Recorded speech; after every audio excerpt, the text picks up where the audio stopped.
Fotoanany ihany koa zao fanaovantsika jeritodika dia tsy ataoko lava be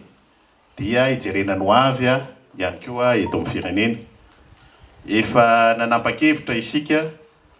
araky ny voalaza ny Laurent Marchionne teo amin'ny fomba fitantanana ny antoko sy ny roson'ny antoko bebe kokoa fandraisana anjara eto amin'ny firenena ka niditra tao amin'ny fanoherana. Betsaka no mety miahy ao anatiny ao na ny mpiaradia amintsika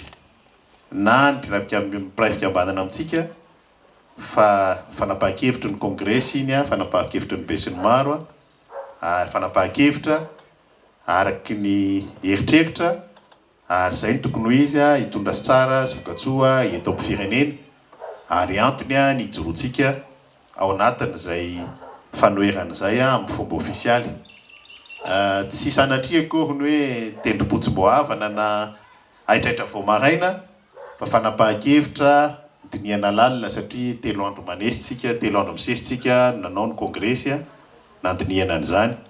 ary eto dia isaorana ny namana tsiraray avy satria izay fahatsapahan-tena sy fandraisana andraikitra zay no ilaina eo amin'ny firenena.